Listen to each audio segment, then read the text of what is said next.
Welcome to the ThunderCast, your Marshall Athletics podcast produced by the fans, for the fans, with your hosts, Russ Livingood and KD Hugnall. We're bringing you the thundering word on the thundering herd each and every week, so keep it right here. The ThunderCast is on the loose.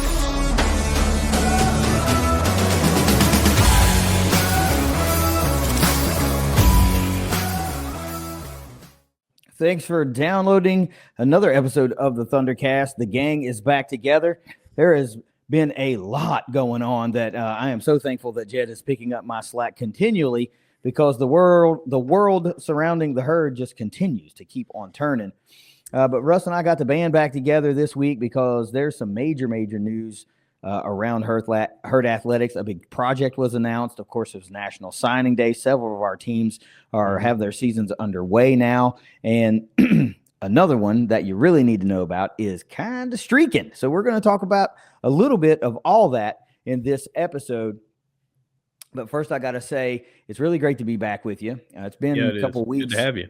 Yeah, it's been a couple weeks since I've been able to do a ThunderCast, and I miss these. You know, it's a really chill opportunity to just talk. You know, I do miss that, but you know, life is freaking hectic right now. But I got to tell you what, before we get into anything else, I need you to do me a favor and give me a word from our sponsors at Leasure Oliver PLLC. If you've been hurt in a wreck, call the law firm of Leasure Oliver PLLC. Find them at 304carwreck.com. Like I mentioned a second ago, huge project announcement coming out of Herd Athletics, and I want to talk about that first to kick this episode off. But I do want to remind everybody, if you didn't see it, I was able to get an interview with Mike Green. Yeah, great interview. The most recent Herd All-American, record-setting season, projected first-round NFL draft pick. He was nice enough to give me some time on really short notice, and we put together that little interview for Herd fans and really any NFL fan who might be drafting Mike Green, give you a little bit of insight on the guy underneath the helmet. Yeah. And I mentioned this in the show, Russ, and let's talk about this for a second. I mentioned to him that he might be the quietest, greatest player I've ever seen at Marshall, and I know you know what I mean by that. Exactly, yeah. Lets his actions on the field do the talking for him. Yeah. He's not just always a soundbite. You know, usually those guys, for better or worse, they're a soundbite. If you're that good, people want to know what you got to say. And he just quietly wrecked shop for an entire season and rewrote the record books. I've used a lot of superlatives on him this year and last year, you know, even leading up to last year after signing day and everything. And I've used descriptive words after listening to that interview great job that you did and he did. I got a new one that may trump all of them. Genuine. I think he is just such a genuine human being. And I can't imagine me being in a situation where I'm getting ready to maybe set myself up for the rest of my life the way that he is. And he's all business, but he's so humble about it at the same time. And that's a guy I feel like you can build a franchise around. You know what I mean? Yeah. I mean, those kind of guys are so, we're a little biased because he's our guy, right? He's a herd guy forever. But still, even if he wasn't, and let's say my team was looking at a guy like Mike to draft, like, man, that's a guy that could be a fan favorite for 10, 15 years, you know, highly productive guy, probably loves the herd community, loves Huntington. I mean, you heard him say that. You can see him being a locker room leader, one of those guys, you know, that just when there's some of those people that they might not have a lot to say, but when they do say it, everyone listens, you know, and he just strikes me as that. Yeah, it was interesting to me that when he talked about being approached about being a leader this coming season, and taking on that role, you know, not that he couldn't do it, because obviously he's a great player and those guys often lead by example, but it was a little striking to me because I just thought somebody that good is naturally taking a leadership role. And it felt like he was content to just play his role and go hone his craft. Yeah. But when the coaching staff said, "Hey, we need you to be a little bit more of a leader in the locker room," he was like, "I got you, no problem." Yeah. And of course, I mentioned this too. He learned from two great ones. I mean, well, three really. Owen and Sam on the field with him at times, and then Ralph leading them all. I mean, that's three great herd players to really help springboard Mike into a phenomenal 2024 season that really herd fans will talk about probably forever, really. But let's talk about this major project that Herd Athletics just announced. Mixed feelings from some fans, but you're going to have that with just about everything that gets announced. It doesn't matter, outside of, well, it could be anything, and there will be mixed feelings about it. But let's talk about this end zone project, this Shoey deck, the facade on the Shoey building, whatever you want to call it. I know it's got an official name, but this is a pretty big facelift. What do you want to call that? Facelift is something that I hadn't considered as a word or a descriptor, but I think that it is a huge, not a step, but a leap in where we need to go, both in fan experience at games, but also towards the NIL. I've got a lot of positive things that I think in my head that from this announcement that just has me energized about the whole project. It struck a chord with me, but and I'll be genuine with you. It's a word that you just used. When I saw that this was announced, I thought, oh, that's cool. But then I realized, wait a minute, that's the Shoey building. That's not the end zone that we thought we were going to see revamped first. Right. So whatever, I'll take whatever we can get, because at the end of it all, it's about pushing the program forward and pushing our facilities forward to be more attractive to more donors and providing more of a benefit to those that want to be involved with herd athletics in a big way. So I don't care which end of the field it's on. I have a few questions that go along with that, and you've probably seen some of them I asked. But but I can probably, I'm on the Big Green board. This was discussed last year at the tail end of the season, that this was coming. And, I don't think that anyone, because other people have discussed it. It's not something that I'm breaking any kind of news or anything like that. This is a much quicker, cheaper project that we can do versus the other side. I think anybody that just thinks about it for a second could see like the amount of time that it would take to tear down the existing bleachers and everything and then build back up. Think of how long it took to put the structure in place, the steel for the new scoreboard. You have to do that on a much more massive scale. Sorry, I just hit the mic. I hope that didn't bust your eardrum. But think of the weight and the safety of all that you'd had to put up there in the suites and all that. Well, this is just adding something that's going to be very, very similar to what you see over at the Jack with the two suites over there. You've got a little indoor, outdoor area and everything. Much, much easier to do. Much cheaper to do. Much quicker to do. This is something. Why wouldn't you go ahead and take what's available now and say, well, no, we're going to pass on this. That's not going to cost us any money, by the way. We're going to pass on this because we would rather do the other one first and have it take 2 to 3 years to accomplish. Yeah, and we're not saying that both won't eventually be done. Yes. What you're saying is, I know it's a little bit more involved than this, but dude, you're busting the front off of the building and putting some, a few structures up in place, and now you have use of an indoor outdoor area. It's you're going to break some windows out and put some seating. It's structurally sound right now. You don't have to build near what you had to build down there. So it's not just they bait and switch. They said, we're going to do this. Now we're doing that. The other project is still slated to go.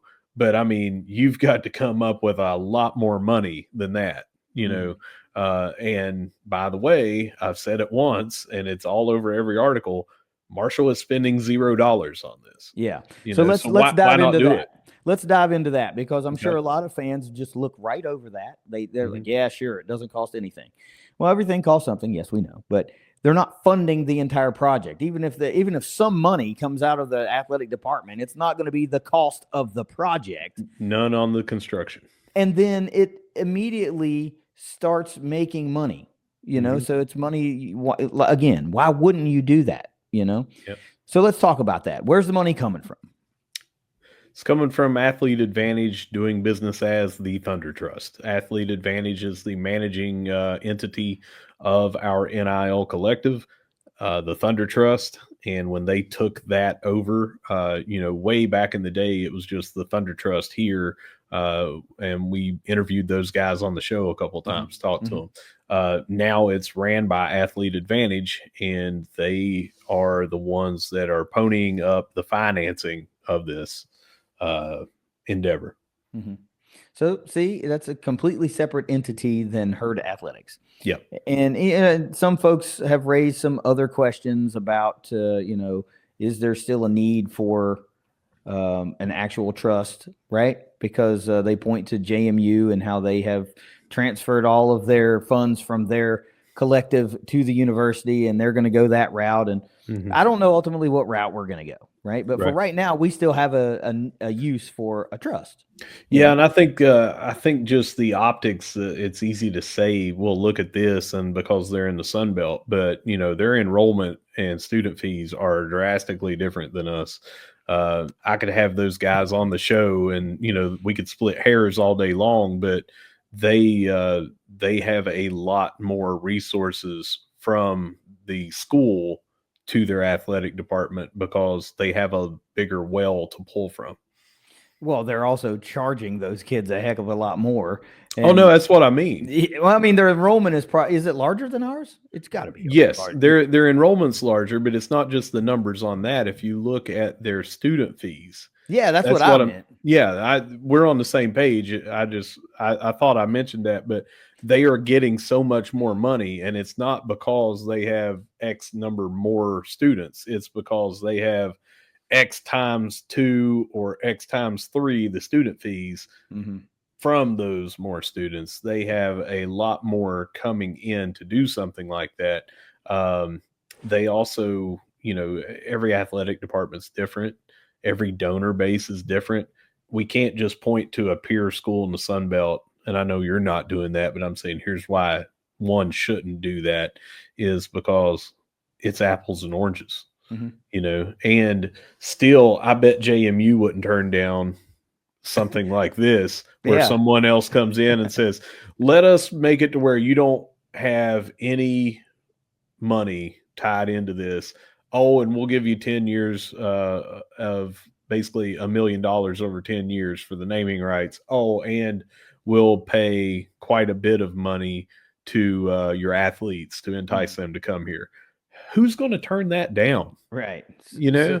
So I had some knee-jerk reactions too, and some of them were in jest, right? Because I was like, "Oh, you're going to build new bathrooms. How about we get some new troughs?" Get it? It's the bathroom joke because it is what it is. If you know, and if you've been to a Herd game in the men's bathroom, but I have legitimate questions too. Like if there's going to be seating there, what do you do with the scoreboard? Because that's a big scoreboard. You can't just block that. Well, let me just answer that right away. With or without this project, the scoreboard was coming down in April, no matter what. So with it already coming down, and I thought we had talked about this a long time ago. Maybe it wasn't here. Maybe it wasn't here on the show, but the scoreboard had to be at least replaced to where the same way with the other scoreboard, how you can look this season, it looked bad. There were pixels out everywhere. They don't honor the parts for that. They don't have that. The company does not have that anymore. So they're basically like, no, you can't replace that. We'll sell you a brand new scoreboard. And then you're like, okay, well, should we do that? How big should it be? How much money are we looking? So they were taking down the M and the scoreboard this year anyway. And that just again made it more attractive to do something. I think if you remember too, we were talking. I'm fairly certain it was the spring game last year, and Christian Spears dropped by the tailgate and was talking, and I just said, what's going on with some facilities, and he said, we're going to be putting something up on the shoey. Because they put that safety rail up at the top, and they started talking about that. And that's when, we started being able to do more. They did that for the pyrotechnics, if you remember. And because they could do that, then they're like, we could have things up here. So that's when things started getting in motion. But the scoreboard was coming down no matter what, because everything's obsolete with it. Now, I knew that. I knew the old M scoreboard was coming down, but my question was, where is the scoreboard in that end of the field going to go if it's not going to go kind of in the same spot? Yeah, I don't know that there's able to do like what I call the ribbon board that's going there. I think that's going to be like blocked by a lot of the people. I would have to see, I didn't see it on the mock-up, but you don't always see those on the drawings anyway. Yeah. But I don't know, they could put it maybe on the rail of the top, where the pyrotechnics and everything is. You put a ribbon board across that rail and have that. Well, I guess you could also flank the ramps. You could put two not so huge, that kind of connect the edge of the stadium and the edge of the shoey and anchor it there, but plenty high enough to get an ambulance out or any kind of heavy equipment that you need to get out there. I mean, I know there are options, but I didn't see it on the rendering either. And that's what sparked my concern. Well, let me tell you what they need to do. This is not a speculation hat. This is a demand hat that I'm putting on. They need to put the freaking stats up there on like we've been talking about. I received a phone call last year, and we talked about this ad nauseum. Yeah. And I thought it was going to happen. I felt really good about that conversation. Yeah. And damn it. I mean, how many times have you and I, since before, I didn't know what a podcast was before we started this thing, but before you were doing your podcast years before we started this one, you and I talked all the time that I wanted to see at halftime Byron Leftwich throwing 452 yards against Buffalo or whatever that number, that absurd number at halftime was. I want to see that because it demoralizes these other. But that was what I was going to say. More importantly, I want them to see that. I want them to. God, dog. I want them when they're 4 bills in the second quarter. They're like, oh man, it was tough, but let's go in here to the half. And as they're trotting up, they just look up and go, crap.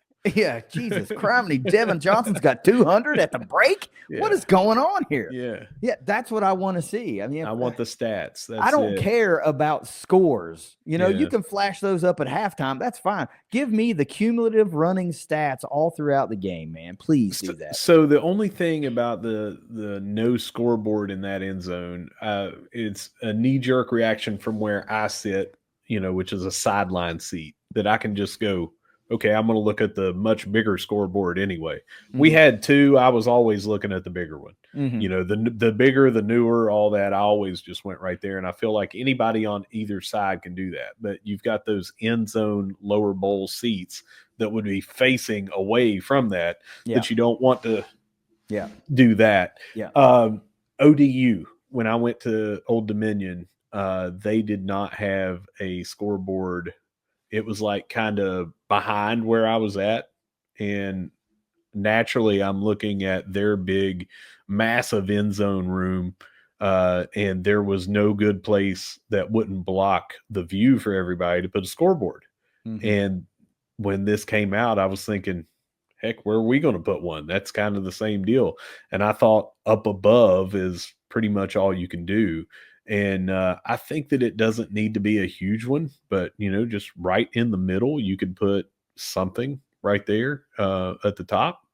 Doesn't have to be this year, but it's something you can add to. Well, I feel like you got to have something. And the more I think about it, the kind of hovering above the ramps that come down, maybe what you really need to have something so that our quarterback when moving that direction, can glance up and say, oh God, we've got 30 seconds left in the game. You can get a quick glance. So it doesn't behoove you to have nothing. You need to have something.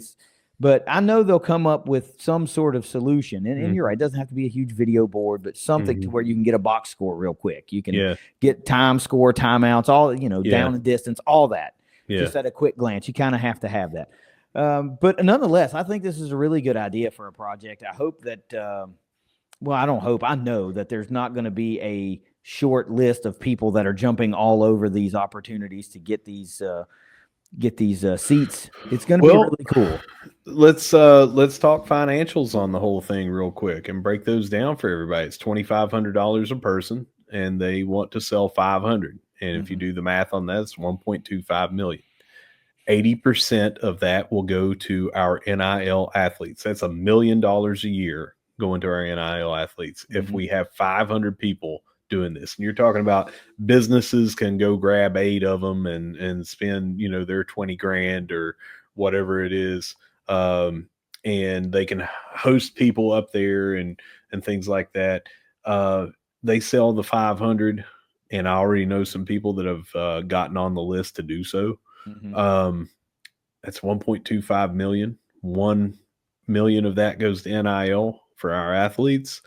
20% of it, 250K goes to athlete advantage. So right there is, if we sell the 500, that pays for their naming rights of $100,000 a year for 10 years. So you take 100 from that, they've got 150 that they could put toward the finance of this. It's almost, if they sell the 500, man, no one in here has really any money missing. Everything's paid for, and it is a huge boost for the school. So I think that is a hell of a deal, to do this, and a no-brainer for everybody involved. And all it's going to take is 500 people. And if you can fit 1,000 up there and more than 500 sign up, that's just their goal is 500. But if they get 600, well, then everybody's just coming out a whole lot better too. And look at this. We've talked forever. How long have we talked about a waiting list for suites? And so people want a premium experience. And there's a lot of people that have been waiting a very long time. And there's nothing that you can do. Plus, this is $2,500 a person. And the cheapest suite is $30,000, for the suite. Also, to get that suite, you also have to be a certain level big green donor, and I think it's $5,000. So you're looking at $5,000 plus $30,000. And I hope I'm not speaking out of turn, but nowhere on here did I see that you had to be a certain level big green member to get these, because it's all going through the Thunder Trust. Yeah, that's true. It's completely independent of Herd Athletics and season ticket sales. Yeah, I think you can be a basic big green member at $5 a month, like we've been preaching everyone should be, and you can go do that, and you don't have to worry about $5 grand plus 30 grand to have a suite. You're going to be sharing your suite with 499 of your closest friends, but this is what a lot of people. I've had people reach out to me about this that I'm friends with and have been for a long time, that said, hey, I want to do this. Tell me about it. Yeah, it's a good deal if that's what you want to do. Sure. That's a great entry level premium experience. It's not, it's pseudo private, think of the smaller businesses, man. You and I have had off camera discussions about this for years, because there's a waiting list on there. And, I would consider us not a small business, but a micro or nano business, but there's no way that you and I could afford to have a $30,000 suite if one came available and we wanted to have it. I personally don't want to be up there. I want to be amongst the crowd and everything.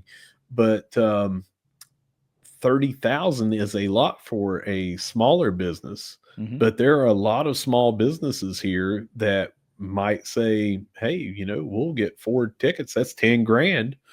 And that's something we can swing. And they get to take 2 people and then 2 customers to every game. And that might be a revenue producer for them to get more business. There's just so many different opportunities here. And for us, singular individuals, $2,500, you're like, man, that's a lot to go see a football game. But it's not a lot for a lot of businesses to do that. And if they can write that off, I mean, they're 500 people. I think it's easily doable. Yeah, I do too. I think it is. I think there's not just enough businesses, but there are also some fans. Individuals. Yeah, there's fans. 50 to 100 fans that's probably worth it to them. Sure. Yeah. Now, the one thing that I think that, and I know everybody's thought of this in the Big Green and the ticket office and everything, but you're going to be pulling some of your chair back people from their seats to go over there.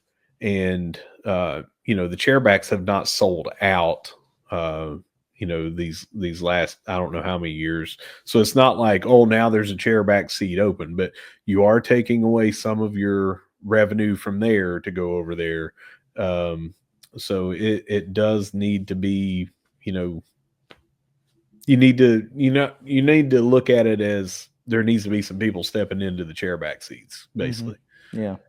Yeah, you're going to rob Peter to give to Paul a little bit. Yeah, but still, at the end of the day, it's worth it. It's a worthwhile cause. Under this scenario, Peter and Paul don't work for the same company. Yeah, that's true.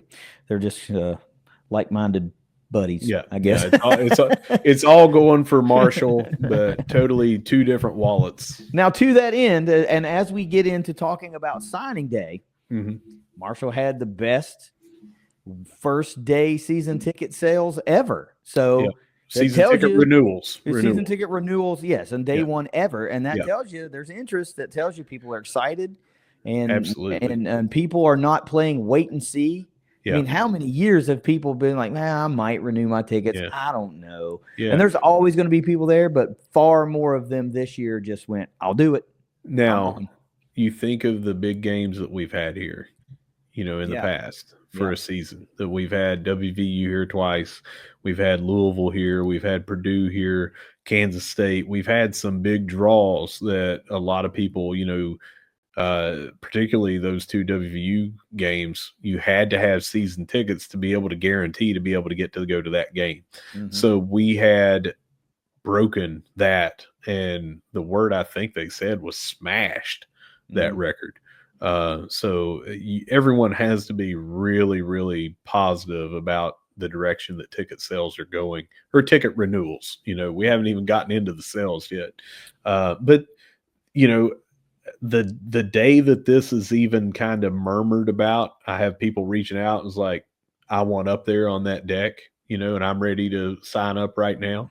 I mean, that's big, man. Yeah, it is. It is. For years, we've been trying to figure out how do we galvanize and excite the fan base to hop off the fence instead of waiting.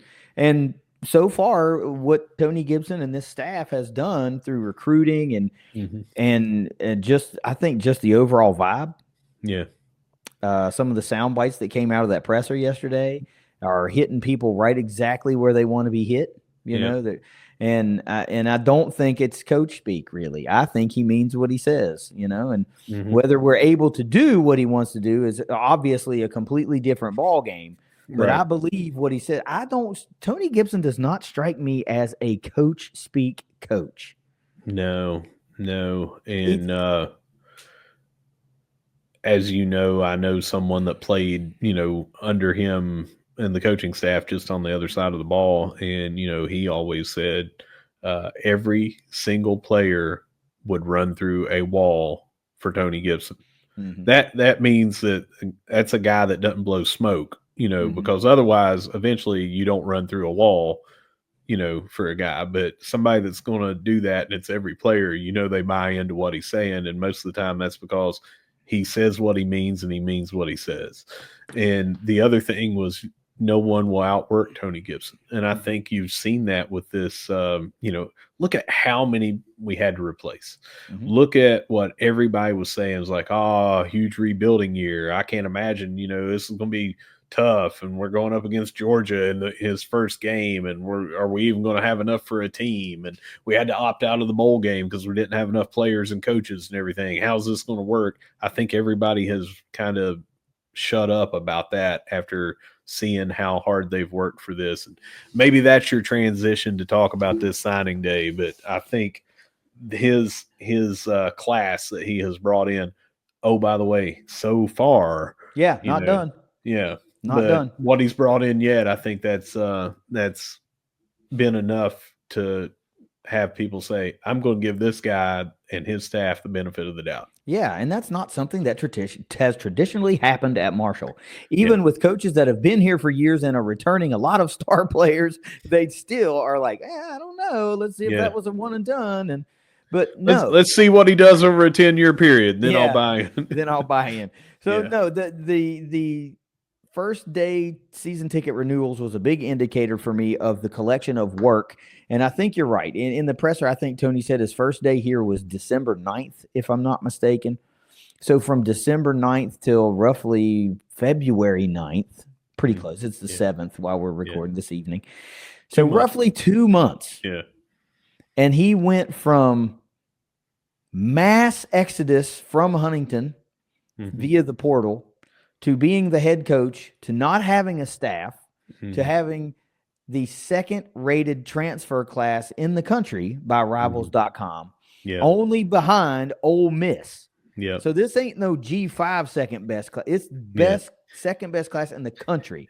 And, of that 60 days or roughly 60 days, the first 2 weeks of that was all in the other direction. All of it. I think we had, Parker may have been in that first 2 weeks, but he was like the only one, and then after that, Michael Allen and a couple of others, start trickling in. But you're looking at like the exodus and the bleeding is just going to keep, he's having in his introductory press conference said, I've talked to every single player, and there were still some people that had already made up their mind and they did not stay. And they entered the portal, and some of them I think are still looking for teams. They sure are. Yeah, and some of them entered the portal and finally realized, you know what, I'm a boomerang back. Right. And I think Huntington's where I really need to be. Let me try to play for Tony Gibson and see what this is all about. And you start putting together this team, 62 newcomers, 62. What a massive class. So far. Yeah. As we record. 62. And that is, I tweeted this. I've never seen a class this size at Marshall. Why would you? I mean, normally it's 25, 30 guys. And Huff was making headlines of 40 new people, 40 this year, 40, 62 new people and counting, right? He gave the rundown of how many they got by position, how many they got through the portal and out of high school by position. I can run down that really quickly if you want me to.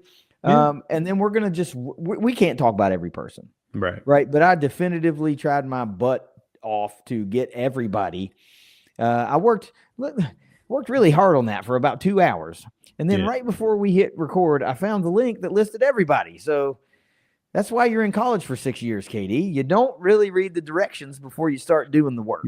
Yeah, it was either this or astrophysics, and you chose this. So 62 new players, and here's how it breaks down.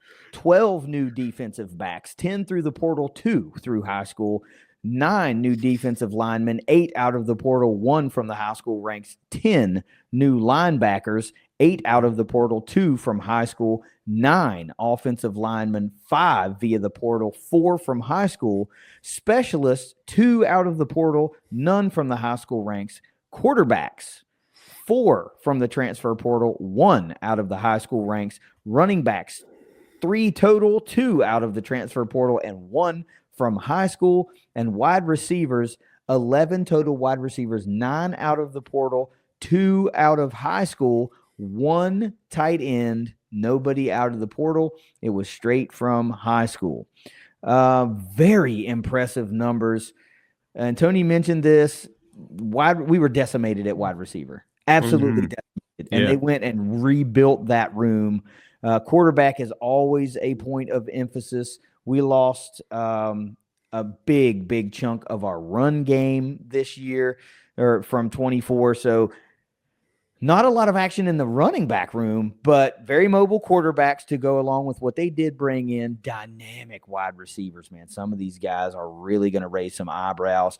And you got to know that a lifelong linebackers coach is really going to hang his hat on some linebacker recruiting. They go out and get 10 guys.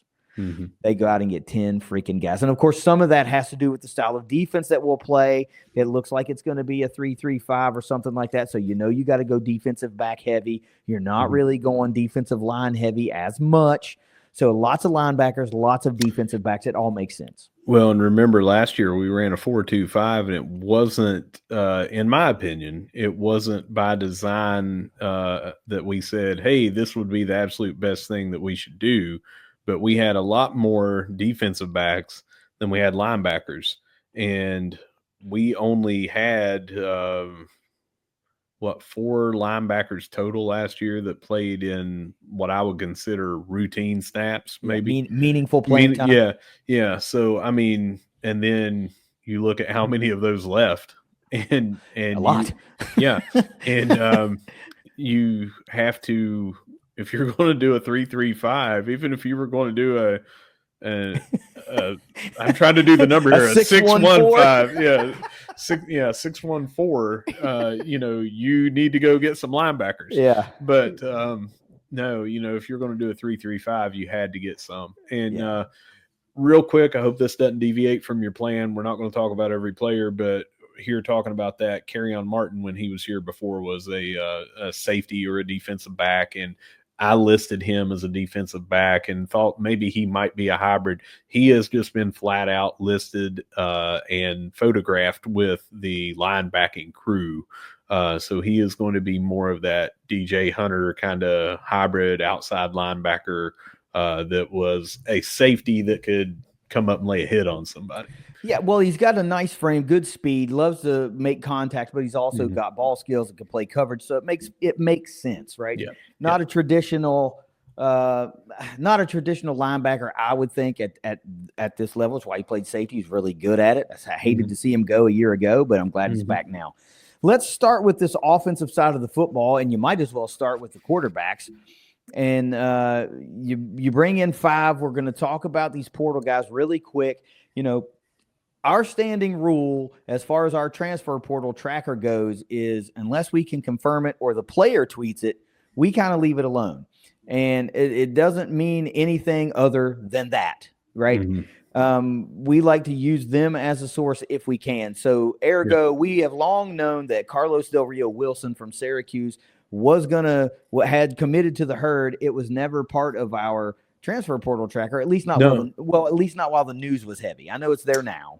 No, I had it there that same week. Did you? Yeah, I had it there the week. Okay. Yeah, it wasn't the day of because I was waiting a couple of days to see if he would confirm it. But if Pete Thamel, I trust that. if he says it, Pete, I know you're watching the show as you do every week.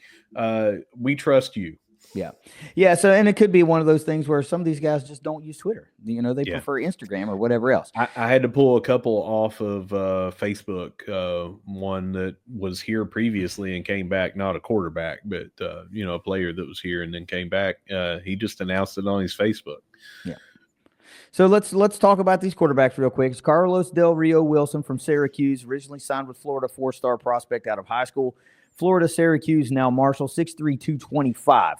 Then you get Zion Turner, comes over from Jacksonville State, where we have a couple of coaches on staff that came from there. 6', 203. He was a former 3-star guy, was at UConn. We played him in the Myrtle Beach Bowl. Then he went to Jacksonville State, now at Marshall. Then you got Robert Shockey from NC State. Makes sense. 6'1", 200. He's a West Virginia kid, quarterback at Midland, Parkersburg before that.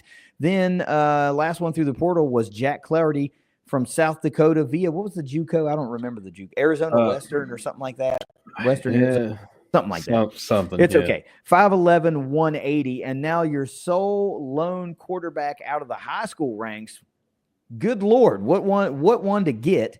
Coy Fagan from Martinsburg, 6', 175. If you want to go look up the accolades that go along with Coy, I think you'll be surprised because no matter how good you think he is, the accolade list is pretty impressive. I mean, it goes far beyond state champion and multi-state champion and first team all-stater and all that stuff. Tony Gibson talked about that yesterday in the presser, the signing day presser. He said he was a 4-time player of the year. Yeah. What?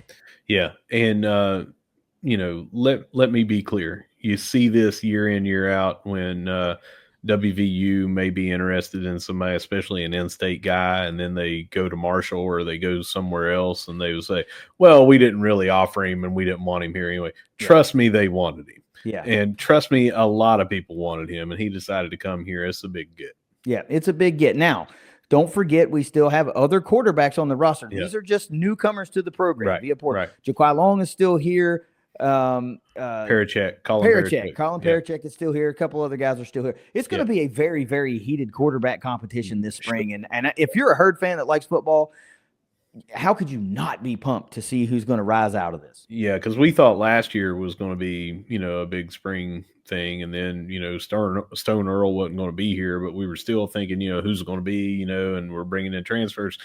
This is going to be last year on steroids times 8. For what this battle is, from returning players and newcomers battling it out. And I'm going to say this right now so people hear it right now. Following spring, some of these guys aren't going to be on the roster anymore. They will portal out looking for an opportunity to play, but other players from other teams are also portaling out looking for an opportunity to play. That's why we say this staff ain't done, right? That's right. Let's move to running backs. Then you get Michael Allen comes over from UNLV. Former 4-star guy, NC State, UNLV, now Marshall, 5'11", 210. Highly touted guy, highly touted portal guy. Good portal get early in the process for the Herd. Then you got Joshawn Barbie from McNeese State, 5'9", 181, tallied 830 yards last year, 8 touchdowns. Interesting prospect. Out of the high school ranks, did I say they got one? Yeah, let me get my list here. One running back out of the high school ranks, Anthony Quinn, 6'2", 225. You guys really need to listen to Tony's presser. It was only like 17, 18 minutes long. He actually talked about a bunch of these guys and some of their accomplishments in high school. So I'm not going to get into it because he already did, and we have 62 people to talk about. Wide receivers, 9, dude. 9 wide receivers out of the portal, 2 more from high school. Jacoby Baldwin comes over from NC State, 6 foot, 192. Brock Montgomery comes from UConn, 6'2", 195. Xavier Short, former in-state guy from App State, 6'2", 210. Atlee Cowan, the University of Indianapolis, 6'2", 195. Antonio Harmon comes to the Herd from Mississippi State, 6'3", 200. DeMarcus Lacey from Jacksonville State, 6 foot, 190. Ben Turner, in-state guy from Spring Valley, comes to us from West Liberty, 5'9", 175. Tony Martin, legacy player that a lot of Herd fans from yesteryear in that Southern Conference era will most definitely recognize that name. Comes to us from Western Michigan, heavily recruited by the Herd a couple of years ago anyway, 5'10", 175. And Majon Wright comes to us from Valdosta State, 6'3", 215. Your 2 guys out of the high school ranks are Sharon White, 5'8", 170, and Jalen Abercrombie from Spring Valley, in-state guy, 5'10", 175, also a first-team All-Stater. Any notes on this wide receiver core before I hit the lone tight end? Yeah, just a couple. I hate to pick and choose, but DeMarcus Lacey was a running back, and then he became a wide receiver. He's a very versatile guy. He's been a big play guy. Antonio Harmon was a tight end before and was going to be a wide receiver, and now he is back. He's got great size. He comes from the SEC kind of pedigree. We've got some playmakers in here, and more than what I just mentioned here. But, without going down every single one, we lost some playmakers, but we reloaded in this wide receiver. Some of these guys are young, specifically the 2 guys that are coming out of high school. Coach Gibson talked about Sharon White. He said he might be little, 5'7", 5'8", but he is lightning fast. Yeah. And you know what Abercrombie is. If you followed West Virginia high school football this year, you know Abercrombie was a do-it-all player for Spring Valley. In fact, he wasn't a first-team All-State wide receiver. He was a first-team All-State utility player. So offense, defense, and special teams. Versatility is the name of the game for him. It was a really good – I know there were a lot of guys that keep their finger on the pulse of West Virginia high school football that when Abercrombie signed with the Herd, they were like, oh, yeah. Well, all right then, you know. Yeah, WVU wanted him too. No, they didn't. They said they pulled the offer, but Yeah. that's how they roll. They never want anybody they don't get. Offensive linemen, we got 5 of them out of the portal. In-state guy Bryce Biggs, another Spring Valley guy, comes to us from WVU, 6'4", 305. Evan Ferguson, legacy player, also in-state player, another Spring Valley player. Gardner Webb, son of the great Aaron Ferguson, Hall of Famer for the Herd. Another one with a laundry list of accomplishments. It's utterly amazing. I recommend everybody go to his Hall of Fame file on Herd Zone and read it. It's amazing. In more than one sport. Yeah. But and on top of all that, killer dude. Just a great dude. Always around the Joan on game day. You will see him in and around the program. Aaron is a great, great dude.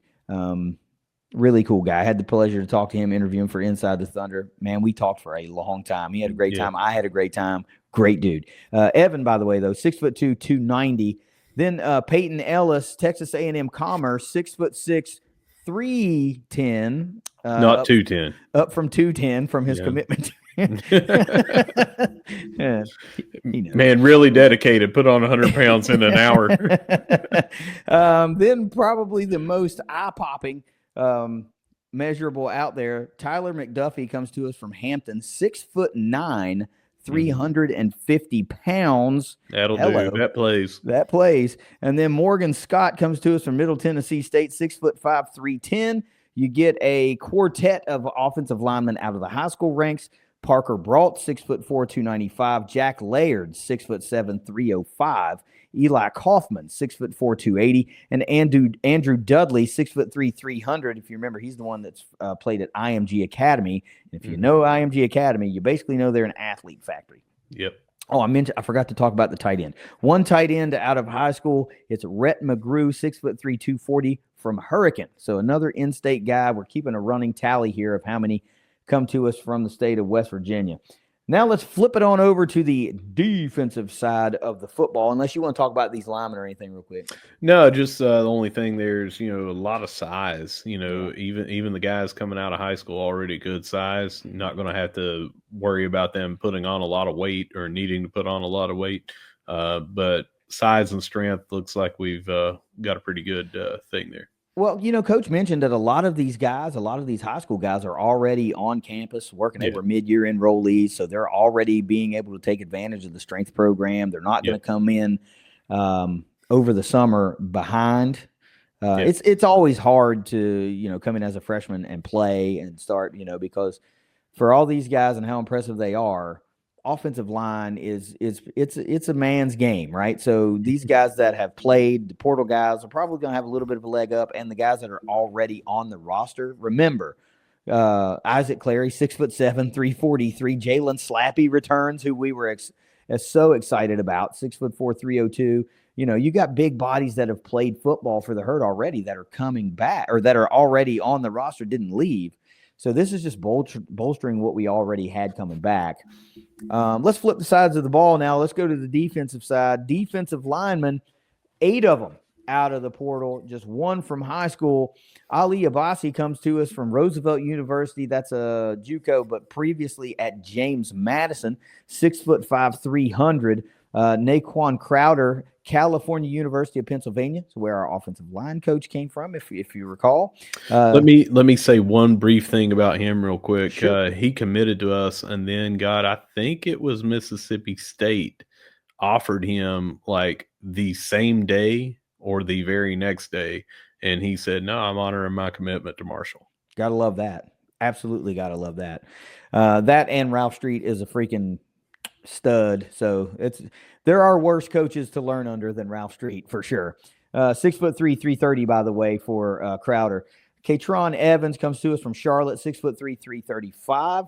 Paul Hudson III. I like that. I am also a third. Comes to us from Campbell, 6 foot 270. Sid Kaba from Western Michigan, 6'3", 260. Tyus Martin from Jackson State, 6'4", 330. Jaleel Rivera Harvey comes to us from Western Kentucky via Marshall. So he's the full boomerang right back to the herd. 6'2", 298. So Harvey and Kerryon Martin doing the full scale boomerang. And Zane Porter. That's right. I haven't gotten there yet. That's in the linebacker. Yeah. Doing the full scale boomerang instead of guys that just went in and came back out in the same cycle. And then another legacy, Jamal Weiss Jr. comes to us from South Carolina, 6'4", 299. Also, the herd has offered his brothers. So we'll see how many Weisses that we can bring to Huntington. I'll take them all. I'll take them all. Right. I'll take them all. And then you got just the one defensive lineman out of the high school ranks, Mekhi Lockhart from Winter Haven. I think he's from Winter Haven, Florida, 6'4", 290. We've had such excellent defensive line play for a decade. And recently while he was here, I think that no matter who you put out there, like you've already said, Ralph Street, man, I mean, come on. The record speaks for itself. Heard legend already before he even came back here, and I think he is even built on that legend. I would say so. Yeah. I mean, I would say so. Yeah. I know he hasn't been here for the entire decade that you're talking about, and we have had some monsters for a decade. But I'm thinking of it's before it was Ralph and it's J.C. Price, and I mean the lineage of defensive line coaches that have been here. Really, I mean I don't know how far we could go back. If I dove into it, you're like, wow, yeah, forgot about that, and this guy and that guy. I mean, I'd love to think that I remember a lot about herd football and herd players, but the truth is I forget a whole lot. Sure. But when I start being a nerd and going back and looking at those rosters, I'm like, damn, that guy was great. Man, he was great too. And they didn't even overlap. And I thought they did. But we just seem to, if there's one position I feel like we will absolutely reload at annually, it's defensive line. I feel that has been a definite for 5 years now, 6 years now for sure. All right, let's shoot over to linebackers. We know we needed a lot of those, and we went and got 8 out of the portal and 2 more from the high school ranks. It starts with Jabril. Let me try that again. Jabril Al-Amin comes to us from Jacksonville State, 6'3", 215. Rayshawn Carr, another one from Campbell, 5'11", 210. One that I think a lot of folks are going to be excited for, Javay Gilmore from Mississippi State, 6'4", 235. You got to love that.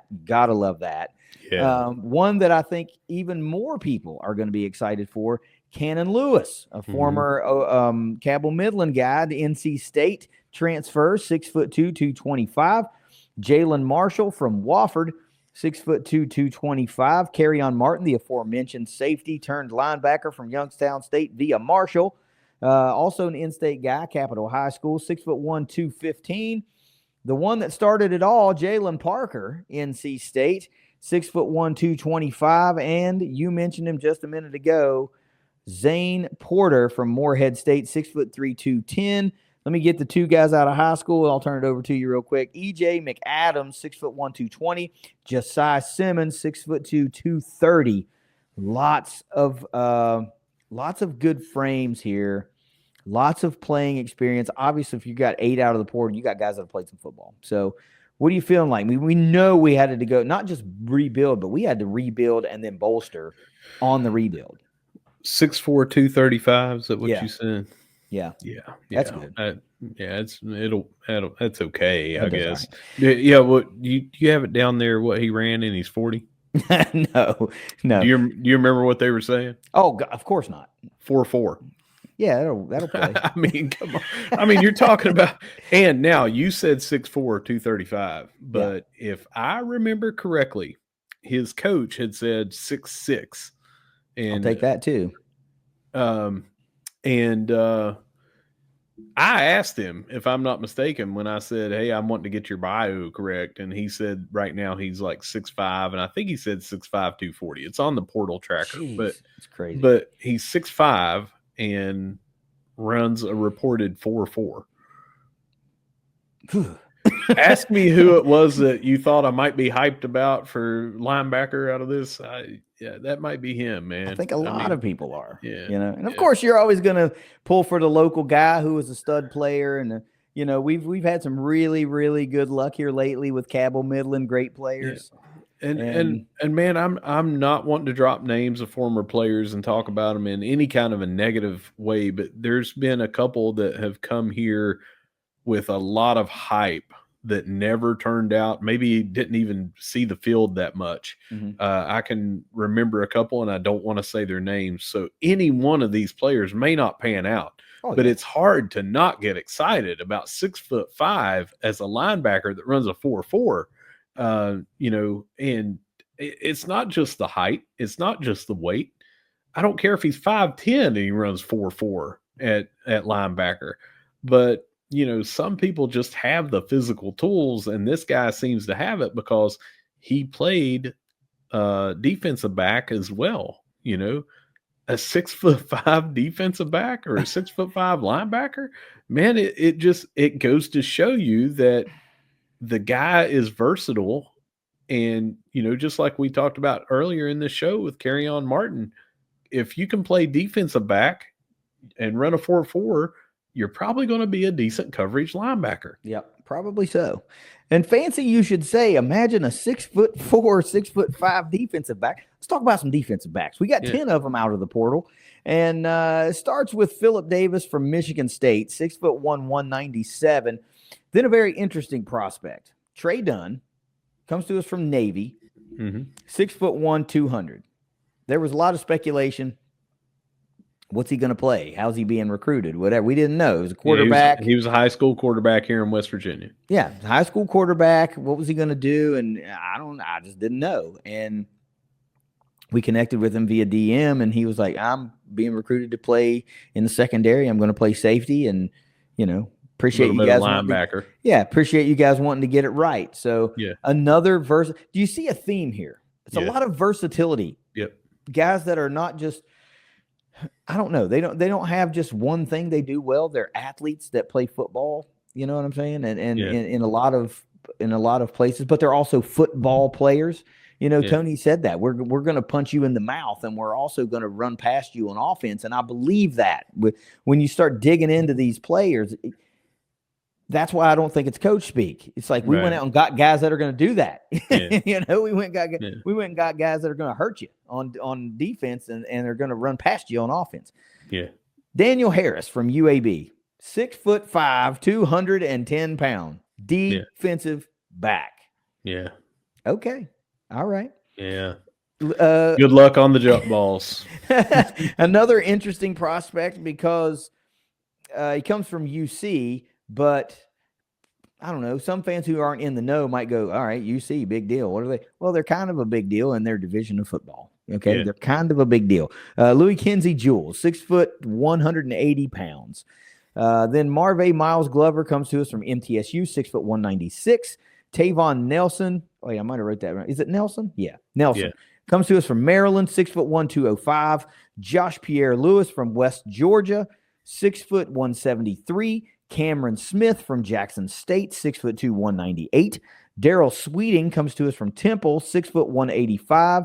And then perhaps the coolest name of all, Boogie Trotter from Tennessee State, 5 foot 9, 180. And then a couple of guys out of high school, Cam Nitty, 6 foot 175. Coach said he's on campus already, doing really well. And then John Wetzel, a safety from I don't remember where he's from Pennsylvania, I think, 6 foot 195. And before you get into that, let me go ahead and do the only two specialists that we got, both out of the portal. One punter, Ian Ratliff, comes to us from the University of Texas, 5 foot 11, 185. And then we get a long snapper from Glenville State, in-state kid, Aaron Tate, 6 foot 1, 245. So that is your recruiting class wrap up right now through February 7th at roughly 11 p.m. at night. And it could change as soon as I turn on my phone and look at Twitter. So, by the time you watch this, we're going to have 75 players. This is utterly amazing. I mean, the number 2 transfer class in the country. Yeah. Now, real quick, a lot of people are saying, well, that's not a true number 2 because they're going by quantity and everything that bumps the points up. I don't care. You got to have those players. And if you look at how many 3 stars that we brought in, if you're a star guy, which I'm not, I look more about like, KD rattle off 15 of our best players that were 2 stars. You can do it off the top of your head. Most of them. Yeah. Vinny Curry. Was he a 3-star? Was he a 4-star? Don't think so. Rakeem Cato. Yeah. 2-star. So I mean, it's a who's who. And there were some people that Rivals or 24/7 or whoever never even gave them a star. Mm-hmm. And they came here and just killed it. So I'm not a star guy. But if you are, look at how many they show that we have. Mm-hmm. If you're a quantity guy, look at how many we got. If you're a both, look at how many we got. Mm-hmm. If you're somebody that just says, here's the needs, which I'm big on that too. It's like, hey, we got to create a roster and everything. We're going to run a 3-3-5. I don't care if you bring in 18 quarterbacks. We got to have some linebackers in here if we only had 4 last year. Mm-hmm. And we had more linebackers than that, but you get what I'm saying. Mm-hmm. No matter which way you look at it, we had an amazing class so far.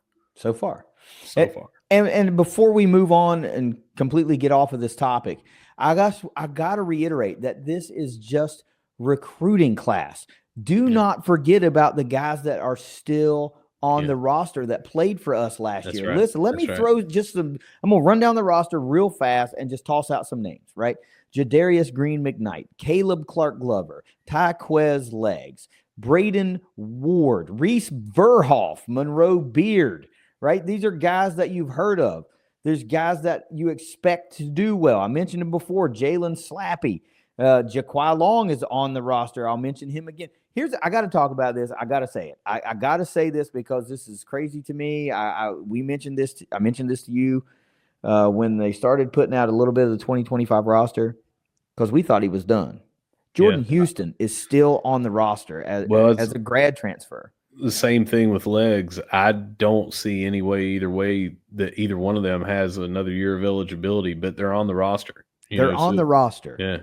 And I don't know what that means. I don't know if they will, because there's other people have been taken off the roster that's in very similar situations than them. Yeah, and we don't know everything, right? Like they might be needing a few more hours to finish their degree and then can go to the portal. I don't know, but nonetheless, Jordan Houston is on the roster right now.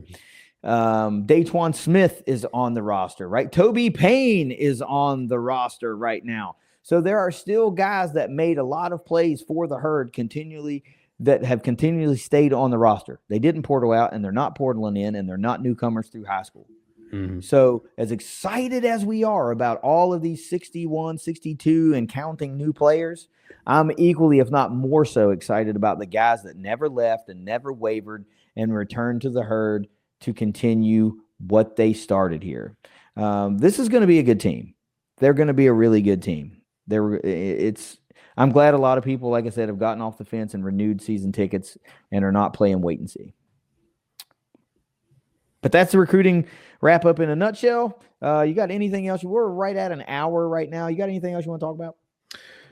I'd just like to do some one. I inadvertently left off Ksenia Lunashina that got Swimmer of the Week. And I'll try to remember when Jed and I do our next episode to talk about that. I'll try to remember that I had left her off there inadvertently. The day that we recorded, Jed was unable to record. And I left it off writing down the notes and forgot about it. But her and Kelsheimer both had swept the pool, as we call it, and for the 4th time, I think, this year. And I just left her off, and I felt bad about that. But like I was telling you before we hit record, it's kind of appropriate that I named it. We had so many of the weeks that we lost count. I truly did lose count. But also, too, I had mentioned that you and I would probably talk about the softball thing. As long as this went, I don't want to rush the softball. I'm just going to do that when Jed and I do it. So you and I don't feel like we need to speed through it. No, I'll tell you what I will say is that the season has opened, and the girls are down in Clearwater, Florida, right now, and they're in, they're always in a tournament to start the season, and stacking up with some heavy competition. Played top number 10 10, team. number 15. Yeah, played a top 10 team, played a top 15 team.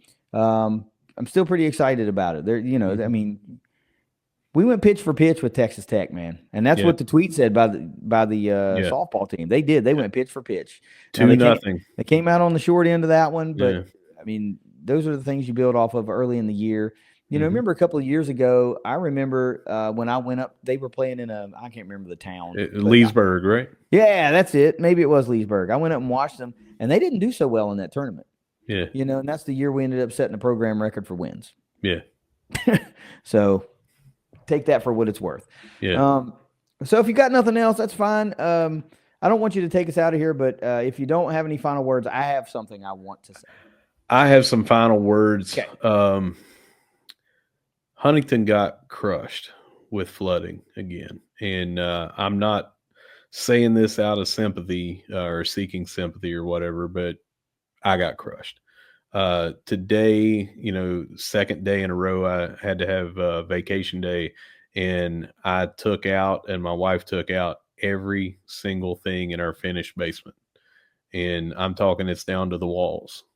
And we still don't have heat in our house. And I'm fortunate enough that the house that I bought years and years ago has a detached apartment, and right now there's no one in it. So I am in a heated place right now doing this episode.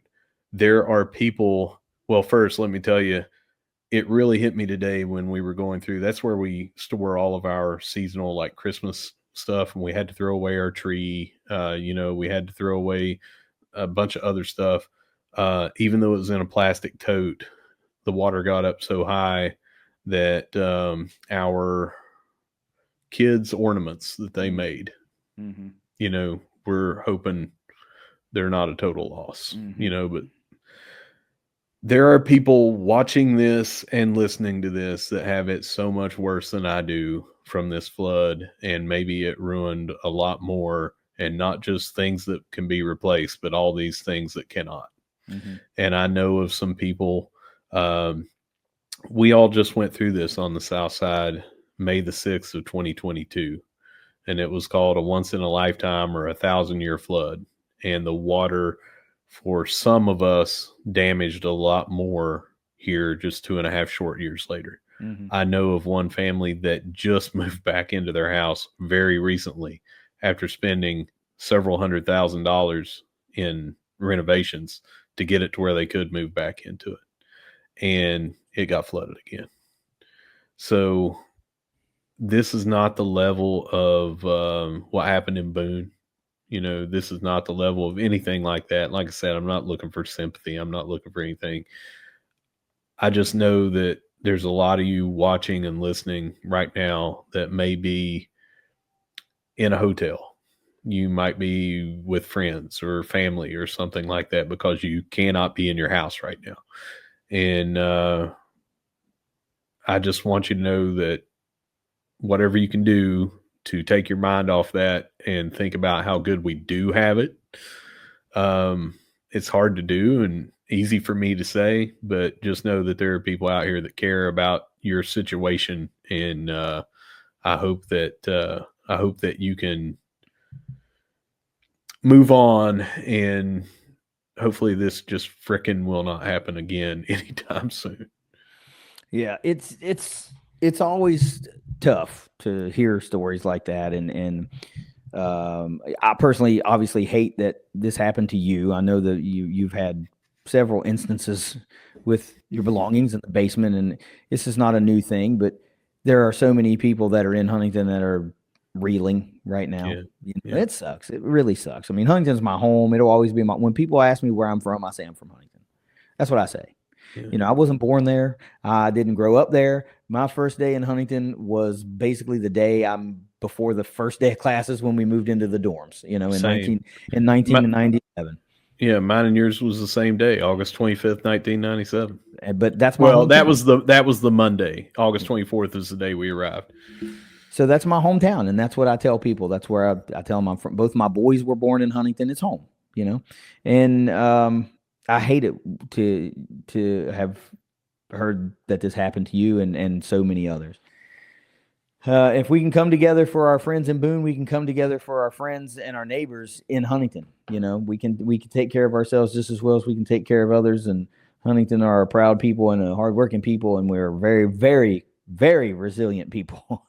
So I know we'll get through it, but in the interim, it doesn't make it any easier to deal with. And I hate to end this also on a somber note, but it's less somber and more happy. I found out the other day that one of my best friends in this entire world, who is not that much older than us, suffered a heart attack while at work. And I don't know what to call it. Very, very lucky. He works in a restaurant. He manages a restaurant, and he went down at work.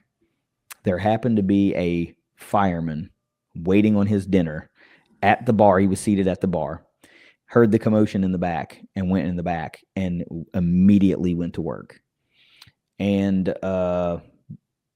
took care of our pal until ambulance arrived. They got him, did surgery, all that kind of thing. I immediately, when I heard the news, sent a text to his phone, knowing full well he was not going to see it at that moment. But his daughter called me. I've never met her. She's never met me, but she called me. And we talked for a couple of minutes. And I think she came away from that conversation understanding what brotherhood means. You know what I'm saying? Mm-hmm. I don't have any brothers and sisters. So, my friends are my family. I mean, outside of my wife and my children, but, my siblings are my friends, my really close friends. Well, I heard from him yesterday. He's out of the hospital already. Didn't sound like anything happened. It's been what, 2 days? 2 days. Yeah. And I was like, you don't sound like anything happened. And he told me the whole story in detail and everything. And it was scary. It scared the shit out of me when I heard the news. And it scared the shit out of me when I heard him tell me the story. Yeah. We're 3 years apart in age. That's one thing that scared me to death, But I'm happy to report that he is fine. Well, as fine as you can be, having a heart attack 2 days prior. But he is well on the road to recovery and in good spirits, happy, chipper. And I tell you, man, if you talk to him, you would swear nothing happened. Yeah. So that's a sour story that turned really positive in a short amount of time. I'm really happy for that good news. It was really good to talk to him. And I know a lot of you folks, I don't want to share his name, but some of you who are listening know him. You know him. But with that, let's take it out of here. Yeah, whether you see us at the Jack, whether you see us at the Joan, whether you see us at the Cam, no matter where you see us, we're going to be strong. We're going to be saying, go Huntington, go Southside, and go Herd. Go Herd. It's the ThunderCast. See you next week.